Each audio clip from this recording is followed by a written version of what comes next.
오늘 말씀의 제목을 한번 따라 하실까요? 오직 너 하나님의 사람아. 만약 누군가가 여러분의 이름을 기억하고 불러준다면 여러분은 어떻게 불리어지기를 원하십니까? 누구 아빠, 누구 엄마, 누구 삼촌, 누구 조카 이렇게 불리어지는 거 말고요. 하나님을 기쁘시게 하는 사람 에녹, 믿음의 조상 아브라함, 하나님과 씨름했던 사람 야곱, 꿈꾸는 사람 요셉, 하나님의 마음에 맞는 사람 다윗, 지혜의 사람 솔로몬, 그리고 바울은 오늘 본문 11절에서 디모데를 향하여 오직 너 하나님의 사람아 하고 부릅니다. 여러분, 하나님의 사람이라고 불리어진다면 어떨까요? 사실 하나님의 사람이라는 이 호칭은 구약에서 모세나 다윗처럼 위대한 지도자들이나 사무엘이나 엘리야처럼 하나님의 특별한 부르심을 받은 사람들을 일컫던 호칭입니다. 오늘 보면 11절에서 하나님의 사람아 라는 호칭이 디모데에게 적용이 된 것은 비록 그가 구약의 선지자와 같은 사람은 아니지만 특별히 하나님의 말씀을 가르치고 전파하는 직분을 위임받은 사람이기 때문입니다. 즉 디모데는 하나님의 택하심을 받아서 하나님께 속하였으며 하나님의 부르심을 받아 거룩한 직분을 감당하는 자였기 때문에 이렇게 불리어진 것입니다. 그래서 하나님의 사람이라는 이 호칭 속에는 오직 믿음으로 살았고 평생 하나님을 위해 헌신했던 사람이라는 이 의미가 담겨 있습니다. 하지만 더 중요한 것은 이것이 하나님의 시각, 하나님의 기준에서 내려지는 평가다라는 거예요. 곧 하나님께서 인정하시고 특별한 사랑으로 사명을 맡겨 사용하신 사람이다 하는 것이요. 그래서 그 사람의 말은 곧 하나님의 말이 되는 것이고 그 사람의 모습은 곧 하나님이 보여주시는 모델이 되는 것입니다. 여러분, 신약에서는 이 하나님의 사람이라는 이 호칭이 하나님의 택하심을 받아 구원받은 모든 성도들을 가리키는 호칭으로 쓰여졌습니다. 따라서 이 자리에 함께 모여서 예배를 드리고 있는 우리는 창세전에 우리를 택하사 자녀 삼아주신 하나님 앞에 온 마음과 온 힘을 다하여 충성함으로써 하나님으로부터는 그는 내 마음에 맞는 사람이로다 하는 인정을 받을 수 있게 되기를 바라고 사람들로부터는 그는 과연 하나님의 사람이었지요 라는 평가를 받을 수 있게 되기를 간절히 바랍니다. 오직 너 하나님의 사람아, 오직 너 하나님의 사람아. 바울은 디모데를 향하여서 이렇게 부르면서 그에게 당부한 것이 있습니다. 그것이 무엇인지, 하나님의 사람은 무엇에 힘써야 하는지 오늘 본문의 말씀을 함께 보면서 생각해 보려고 합니다. 첫째로 한번 따라 하실까요? 믿음의 선한 싸움을 싸우라. 오늘 본문 12절 말씀에 보면 바울은 디모데에게 믿음의 선한 싸움을 싸우라, 영생을 취하라 그렇게 말하고 있습니다. 영생을 취하라 했습니다. 여러분, 사람이 이 땅에서 지닐 수 있는 가장 값진 것은 재산이나 건강이 아니라 내세에 대한 확실한 보증인 영생이라 할 수 있습니다. 이 영생은 하나님이 주시고자 하는 자에게 자신의 기쁘신 뜻대로 주시는 선물이지 결코 사람이 자신의 행위나 수고, 노력이나 공로로 얻어지는 것이 아니다 하는 것입니다. 그런데도 이러한 영생을 취하라라고 이렇게 말하고 있는 것은 영생을 보장받은 자로서 합당한 삶을 살아서 하나님의 은혜를 저버리지 말라 하는 의미입니다. 그래서 바울은 디모데에게 영생을 취하기 위해 믿음의 선한 싸움을 싸우라 그렇게 당부하는 것입니다. 여러분, 바울은 먼저 디모데에게 피해야 할 일과 따라야 할 일이 있음을 말하고 있습니다. 우리 11절 말씀 우리 한번 읽겠습니다. 시작. 오직 너 하나님의 사람아, 이것들을 피하고 의와 경건과 믿음과 사랑과 인내와 온유를 따르며. 아멘. 여러분, 여기에서 피하는 일과 따르는 일은 서로 대조적인 것인데 이 두 가지를 하라 그렇게 당부하고 있는 것입니다.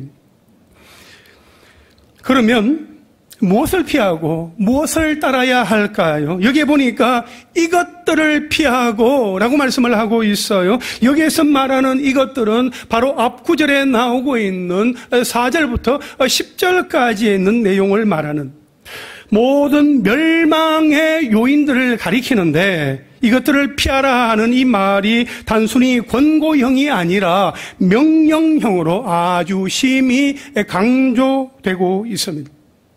그렇다면 디모데는 무엇을 피해야 하는 것입니까? 진리가 아닌 것을 피해야 합니다. 교만과 변론과 언쟁을 좋아하고 거짓을 말하는 이단들을 피해야 합니다. 투기와 분쟁, 비방, 악한 생각을 피해야 합니다. 자족함이 없는 것을 피해야 합니다. 돈을 사랑하는 것이 일만하게 뿌리라고 했는데 그 돈을 사랑하는 것을 피해야 하는 것입니다. 육신의 정욕을 피하고 누구라도 유혹하며 죄악을 범하도록 만드는 장소를 피해야 합니다. 마치 요셉이 보디발의 아내가 유혹할 때 재빨리 그 자리를 피했던 것처럼 죄의 유혹이 있는 곳이라면 머뭇거리지 말고 신속하게 피해야 합니다. 그리하여 사탄의 시험과 올무에 빠지는 일이 없도록 해야 합니다. 여러분, 진리가 아닌 것은 피해야 하고 반대로 진리를 따르는 일에는 신속해야 합니다. 11절 중간절에 보니까 의와 경건과 믿음과 사랑과 인내와 온유를 따르며 이렇게 말씀을 하고 있습니다. 여러 가지 진리를 말하고 있지요. 하나하나를 생각해 보면 먼저 의는 예수 그리스도의 십자가와 부활 사건이 우리에게 미치는 그 영향력을 한마디로 의라고 그렇게 표현을 하고 있는 건데요. 다시 말하면 하나님 앞에서 죄인인 우리가 예수 그리스도의 대속으로 예수를 믿음으로 말미암아 의롭다함을 받게 되었다 하는 것을 가리키는 것입니다. 또한 경건은 하나님의 성품을 닮아가는 것으로서 이는 법적으로 의롭다함을 받은 것에 걸맞는 삶을 힘쓰는 것을 가리킵니다. 또 믿음은 하나님의 구원의 진리를 깨닫고 죽을 때까지 하나님께 자신을 정말 맡기고 순종하는 것을 가리킵니다. 또한 사랑은 하나님이 인간을 사랑하시되 독생자 예수 그리스도를 십자가에 못 박으시기까지 사랑하셨던 것처럼 우리도 하나님을 사랑하며 경외하되 죽기까지 하며 또한 이웃을 자신의 몸과 같이 사랑하는 것을 가리킵니다. 또 인내는 신앙의 인내, 즉 어떠한 역경과 환경 속에서도 낙심하거나 굴하지 아니하고 온전히 믿음을 지키며 신앙의 도리를 다하는 것을 가리킵니다.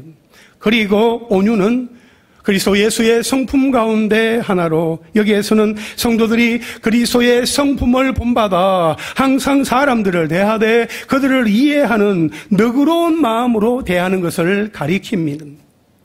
이처럼 바울은 디모데에게 의와 경건과 믿음과 사랑과 인내와 온유를 따르라 그렇게 당부를 하고 있습니다.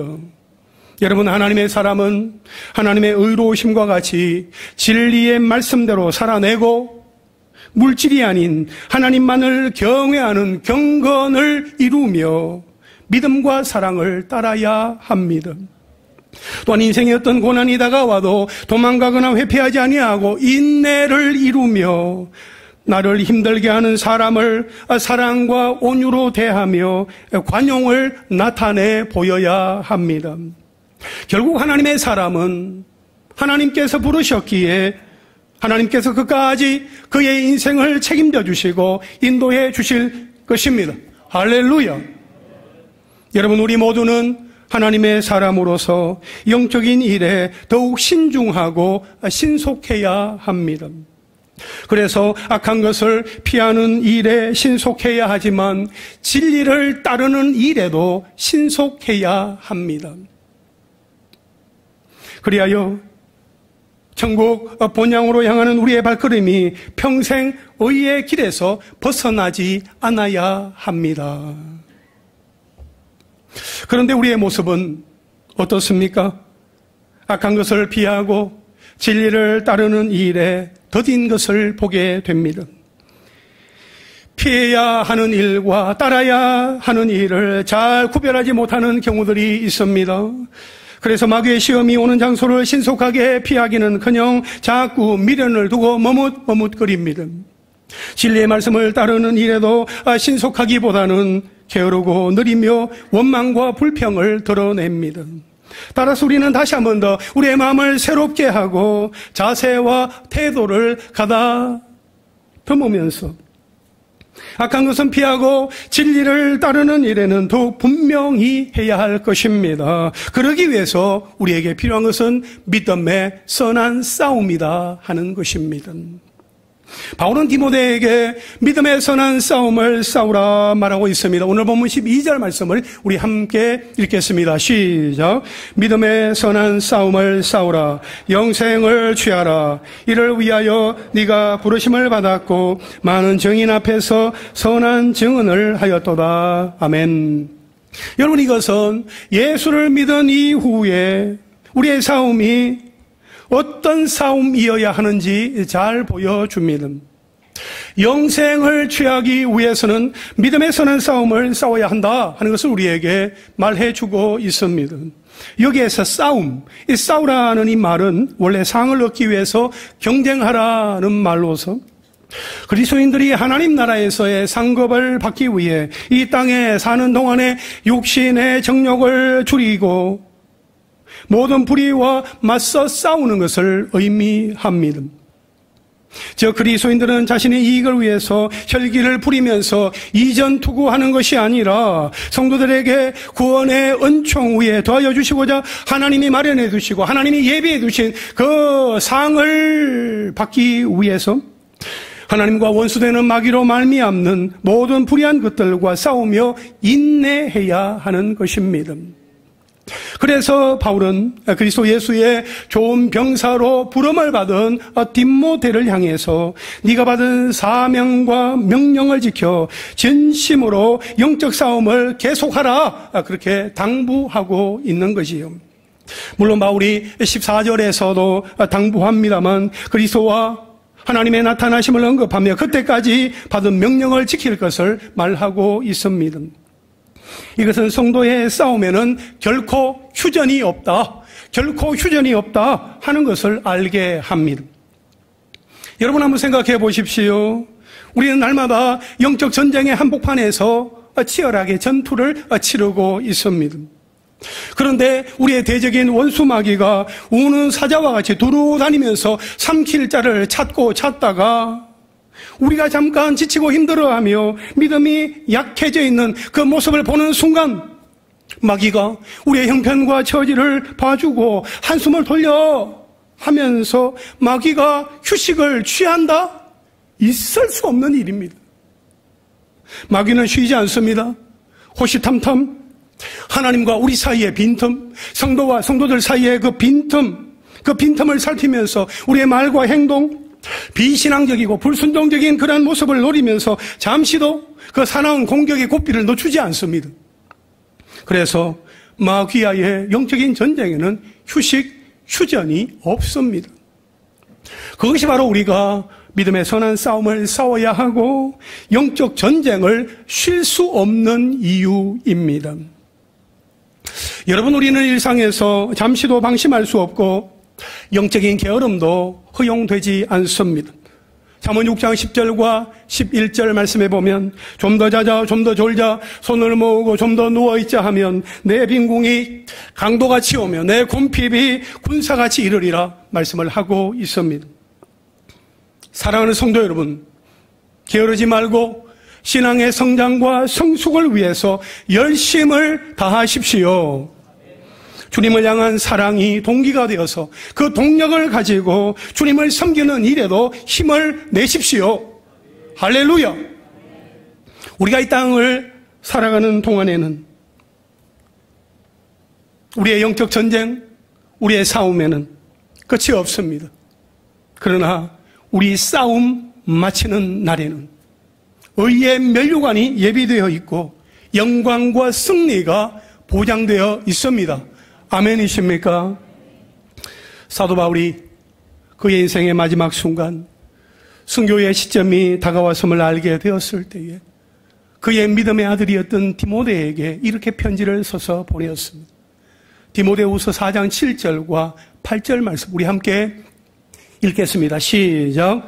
나는 선한 싸움을 싸우고 나의 달려갈 길을 마치고 믿음을 지켰으니 이제 후로는 나를 위하여 의의 면류관이 예비되었으므로 주 곧 의로우신 재판장이 그날에 내게 주실 것이며 내게만 아니라 주의 나타나심을 사모하는 모든 자에게 도니라. 아멘.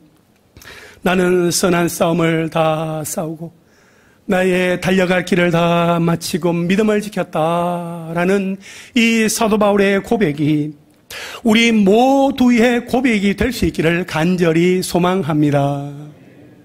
우리는 믿음의 선한 싸움을 싸우고 영생을 취하고자 부르심을 받은 하나님의 사람들이요, 하나님이 우리의 일상 가운데서 얼마나 놀라운 일들을 행하셨는지 그 하나님의 위대하심과 하나님의 크고 하나님의 그 엄위하심을 우리는 삶 속에서 전하며 살아가는 사람들입니다. 그러므로 날마다 최선을 다하여 믿음의 선한 싸움을 다 싸움으로써 이 땅과 천국에서 영생의 복을 누리며 살아가는 하나님의 사람들이 다 되시기를 주님의 이름으로 축원합니다. 둘째로 한번 따라 하실까요? 명령을 지키라. 오늘 보면 13절과 14절 말씀을 함께 읽겠습니다. 시작. 만물을 살게 하신 하나님 앞과 본디오 빌라도를 향하여 선한 증언을 하신 그리스도 예수 앞에서 내가 너를 명하노니 우리 주 예수 그리스도께서 나타나실 때까지 흠도 없고 책망받을 것도 없이 이 명령을 지키라. 아멘. 여러분, 여기에 보면 바울이 하나님 앞과 그리스도 예수 앞에서 명령한다라고 이렇게 말함으로써 이 명령이 이 사도적인 권위를 지닌 것으로 디모데가 반드시 지켜야 할 엄숙한 명령이다 하는 것을 각인시키고 있습니다. 바울은 먼저 만물을 살게 하신 하나님 앞에서 명령한다고 말합니다. 이러한 표현은 바울이 하나님의 시선을 의식하고 하나님의 임재 가운데서 디모데에게 권면하고 있다는 것을 보여줍니다. 그렇다면 바울이 의식하고 있는 하나님은 어떤 분이십니까? 여기에서는 하나님을 만물을 살게 하신 분으로 소개하고 있습니다. 그분은 모든 육체의 생명의 하나님이심을 고백하고 있는 겁니다. 그러므로 디모데는 자신에 대한 이 바울의 명령이 생명의 주관자시요 보호자가 되시는 하나님 앞에서 행해지고 있다 하는 사실을 깨닫고 그 명령을 성실하게 지키되 그 어떤 생명의 위협에도 굴하지 않아야 하는 것입니다. 계속해서 디모데에 대한 이 바울의 명령은 만물을 살게 하신 하나님 앞에서 곧 하나님의 임재 앞에서 말한 것일 뿐만 아니라 빌라도를 향하여 선한 증언을 하신 그리스도 예수 앞에서 말한 것이기도 했습니다. 그리스도 예수께서 본디오 빌라도 앞에서 자신의 말과 행함으로 자신이 곧 하나님이시며 유대인의 왕이시다는 사실을 담대하게 증언하셨던 것처럼 디모데 역시 수많은 그리스도인들이 로마의 박해로 고난을 받을 그때에 회심을 하고 세례를 받음으로 많은 사람들 앞에서 당당히 선한 증언을 하였던 것입니다. 바울은 이러한 사실을 영적인 아들인 디모데에게 각인시키기 위해서 아주 의도적으로 십자가 죽음 앞에서까지 선한 증언을 하신 그리스도 예수 앞에서 자신이 디모데에게 명령하고 있다는 사실을 말해주고 있습니다. 그런데 바울은 디모데에게 명령하면서 하나님 앞과 그리스도 예수 앞에서 하는 것임을 말하면서 이 명령을 지키되 그리스도 예수께서 나타나실 때까지, 즉 주님이 재림하실 때까지, 이 세상 마지막 날까지 철저하게 지켜야 한다라고 말하고 있습니다. 오늘 보면 14절 말씀 우리 한 번 더 읽겠습니다. 시작. 우리 주 예수 그리스도께서 나타나실 때까지 흠도 없고 책망받을 것도 없이 이 명령을 지키라. 아멘. 여러분, 바울이 이렇게 주님의 재림을 언급하고 있는데 그 이유는 예수 그리스도께서 심판의 주로 이 땅에 재림하실 때까지 믿음의 선한 싸움을 싸우는 것이 성도로서의 마땅한 자세요 태도이다 하는 것을 교훈해 주기 위해서입니다. 여러분, 바울이 우리 주 예수 그리스도께서 나타나실 때까지라고 했는데 그 재림의 때가 정확하게 언제인지 우리는 아무도 모릅니다. 그럼에도 불구하고 분명한 것은 주님이 아주 영광스러운 모습으로 다시 오신다는 사실입니다. 아멘이십니까? 그래서 바울은 그 재림의 때가 언제인지 정확하게 알지는 못하지만 장래에 반드시 일어날 그리스도의 재림 사건이므로 그때까지 흠도 없고 책망받을 것도 없이 곧 어떤 잘못이나 실패도 없이 철저하게 이 명령을 지키라고 디모데에게 당부하고 있는 것입니다. 그러면 바울이 디모데에게 지키라고 말한 이 명령은 무엇을 말하는 것일까요? 어떤 성경학자들은 그리스도의 명령이나 디모데가 세례를 받을 때에 그가 서약한 의무다라고 그렇게 설명을 합니다. 하지만 오늘 본문의 이 문맥상으로 볼 때에 가장 타당한 견해는 11절 12절에서 하나님의 사람인 디모데를 향한 바울의 거룩한 명령을 포함하여 디모데가 목회자로서 수행해야 할 사명과 책임들을 모두 포함하는 표현으로 볼 수 있습니다. 따라서 바울과 디모데를 비롯한 하나님의 사람들은 세속적인 가치관을 따르는 삶을 적극적으로 피하고 하나님의 부르심을 받은 그 부르심에 합당하게 행하기 위하여 주님이 주신 말씀들을 지켜 행하는 삶에 최선을 다해야 합니다. 그렇습니다. 하나님의 사람은 세상적인 가치관을 따르는 그러한 삶을 피할 뿐만 아니라 하나님의 부르심을 받은 그 부르심에 합당하게 주님이 주신 명령을 적극적으로 지킵니다. 그러나 마귀는 그에게 흠이 생기고 그가 책망받도록 하여서 그 명령을 지키지 못하게 방해를 합니다.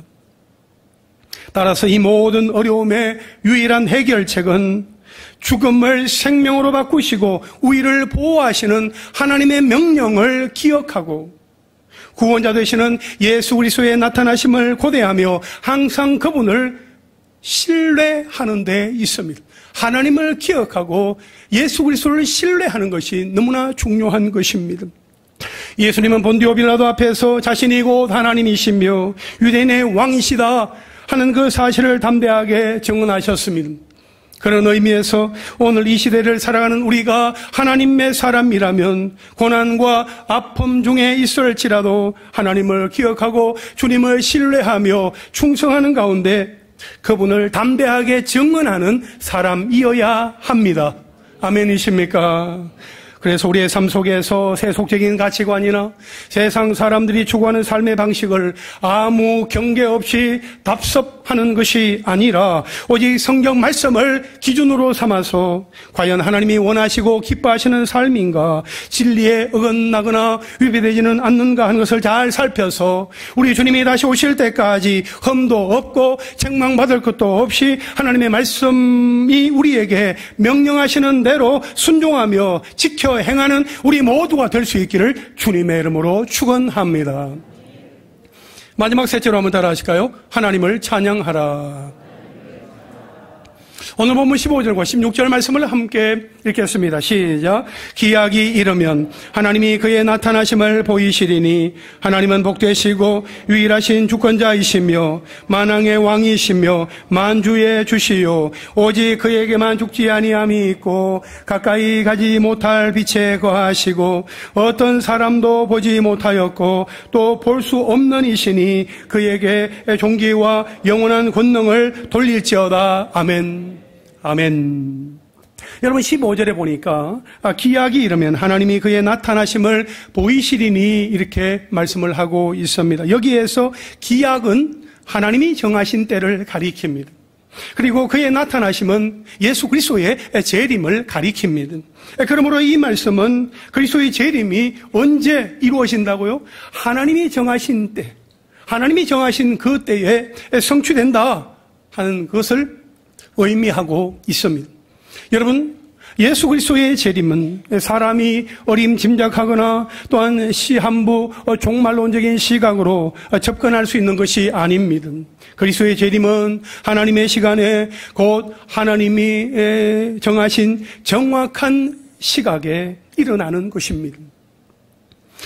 성경은 예수 그리스도의 재림의 때가 언제일지 아무도 모르고 오직 하나님 아버지만 아신다라고 말씀을 하고 있습니다. 마태복음 24장 36절에 말씀을 하고 있어요.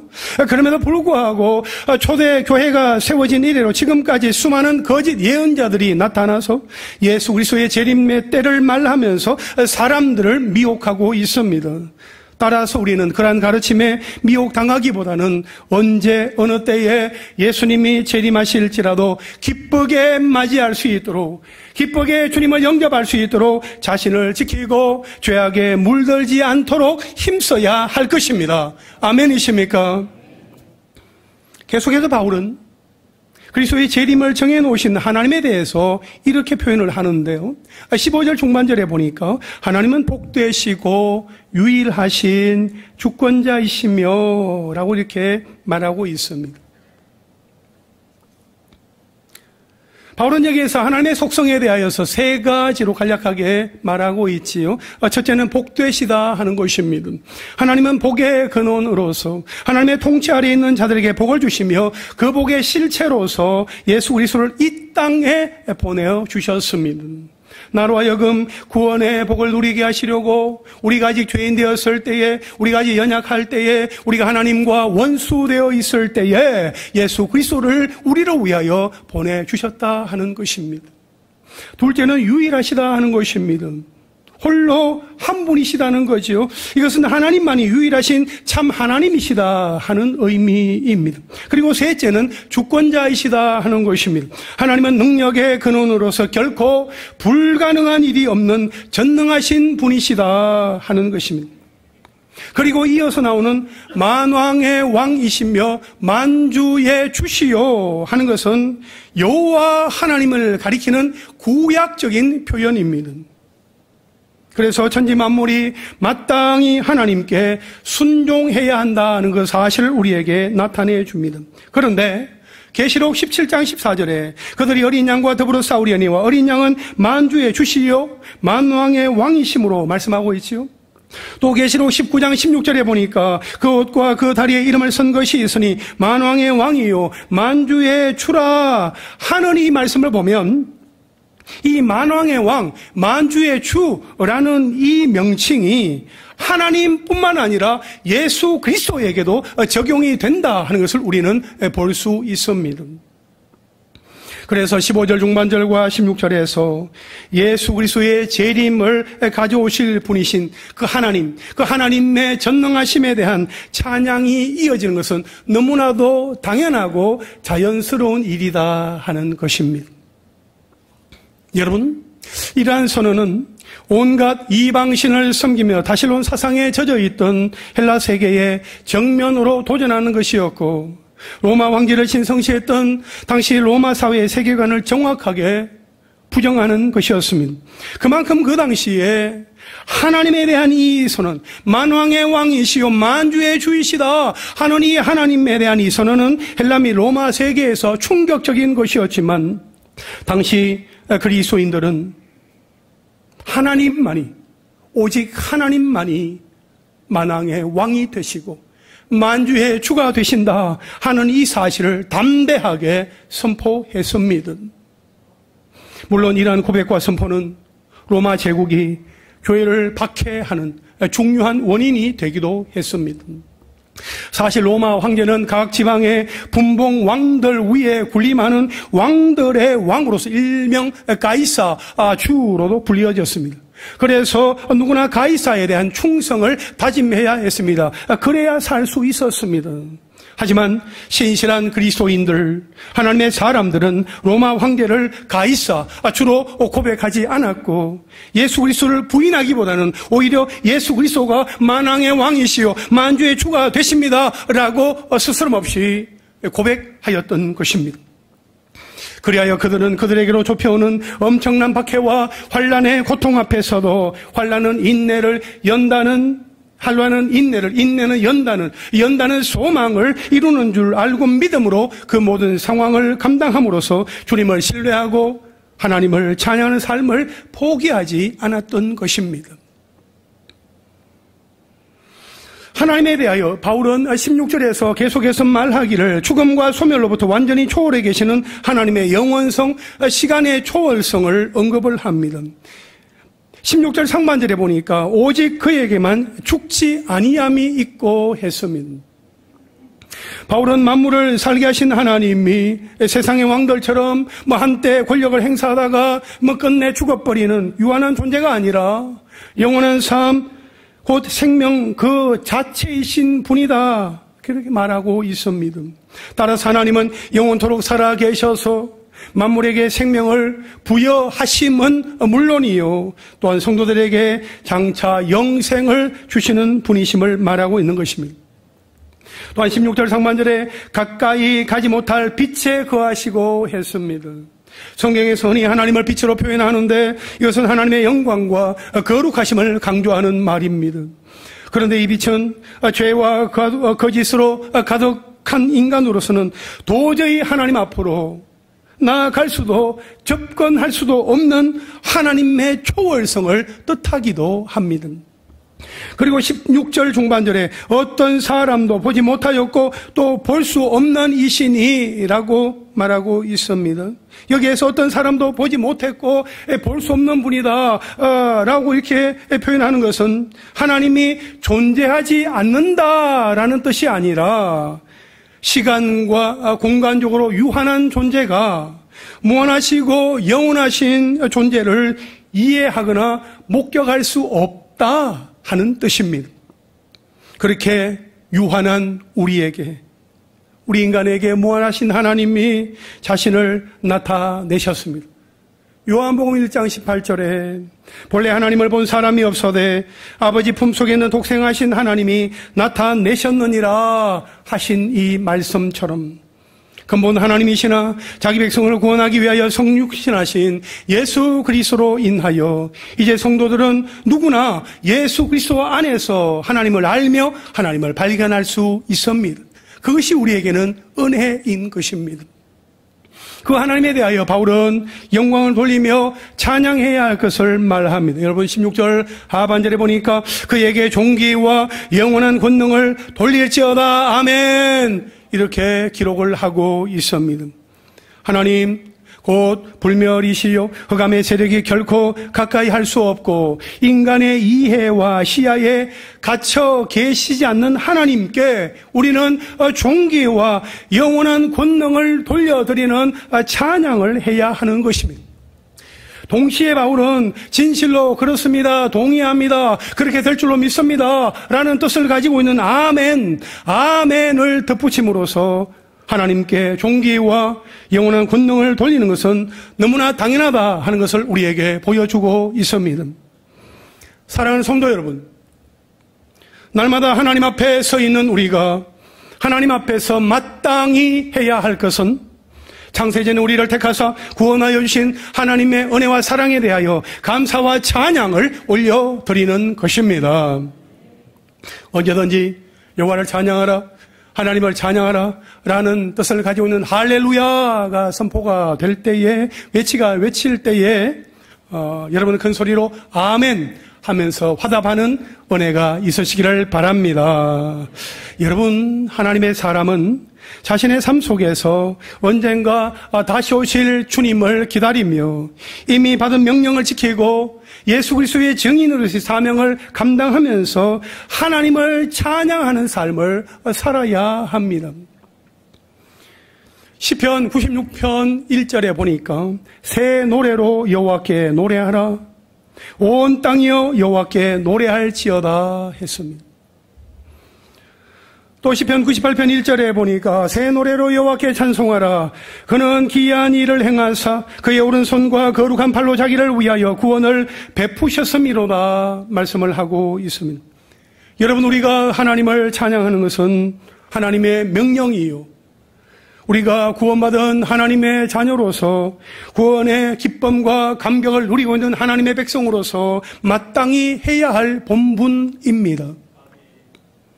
새 노래로 여호와께 노래하라 찬송하라 했습니다.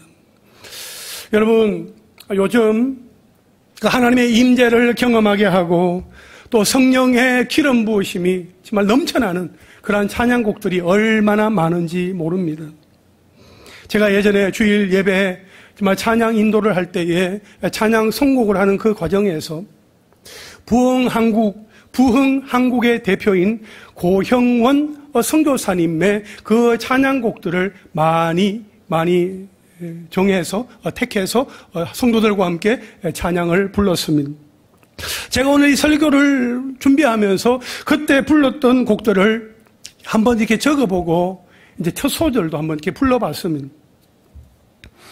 우리 함께 기도해 주 앞에 나와 무릎 꿇고 전심으로 주 찬양 주의 이름 높이 올려드리세.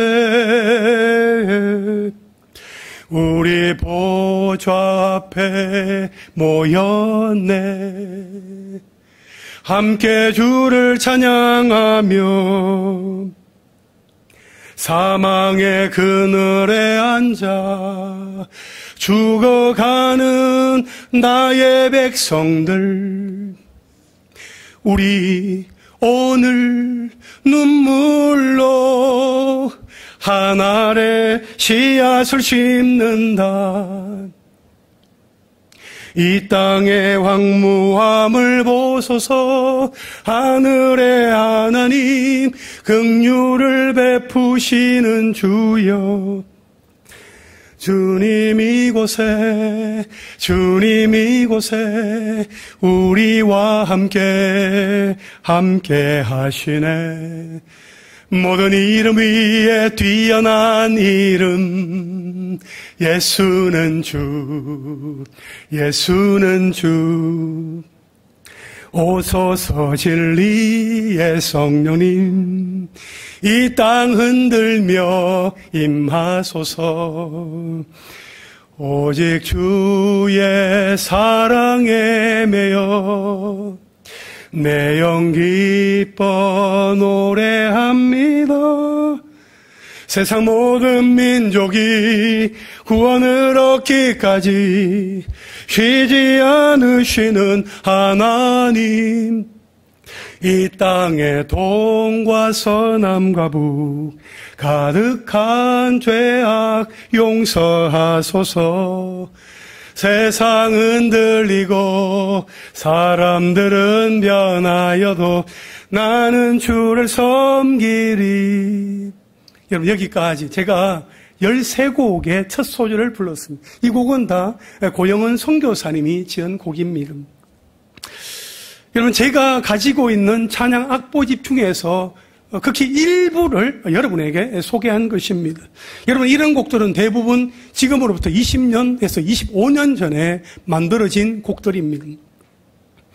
제가 이런 곡들을 가지고 예배 시간에 성도들과 함께 찬양을 부르다가 2006년 8월 분당 할렐루야 교회에서 예배 인도자 컨퍼런스가 있어서 거기에 참석을 했을 때에 이 많은 곡들을 작곡한 이 고영원 선교사님이 어떻게 이 곡을 만들게 되었는지 그 배경, 그러니까 우리나라와 북한 주민들과 열방에 있는 사람들 생각하면서 하나님께서 주신 그 은혜와 감동들을 나누어 주는데 얼마나 마음에 정말 감격이 되든지요. 얼마나 정말 감사하든지. 이렇게 함께 찬양을 하는데 그때의 기쁨과 감동, 치유와 회복의 은혜는 잊을 수가 없습니다.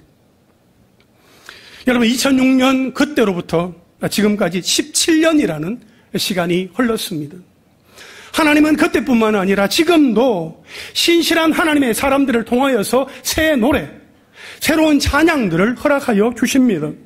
영감 있는 작사자와 작곡자들 통하여서 곡을 만들게 하시고 예배 인도자와 찬양 인도자들 통하여서 듣게 하시고 함께 부르게 하십니다. 수많은 찬양 인도자들이 과거에 믿음의 선배들, 믿음의 할아버지와 믿음의 아버지 세대가 불렀던 그 많은 찬송이나 찬양들을 부르면서 은혜 받고 도전받는 것에서 멈추지 아니하고 새롭게 날마다 때마다 부어주시는 성령의 기름 부으심을 기대하며 갈망하고 있습니다. 아울러 지금도 수많은 한국 교회들이 예배 시간마다 새 노래를 부르면서 하나님을 예배하고 있습니다. 그런데 여러분, 새 노래를 접하다 보면 익숙하지 않으니까 어려울 수 있습니다. 따라 부르기가 힘들 수도 있습니다. 저도 저희 아이가 아빠 이 곡 한번 들어보세요 하고 소개해주는 그 곡을 들어보면 어려워요. 따라하기가 쉽지 않아요. 이 곡 너무 어렵다.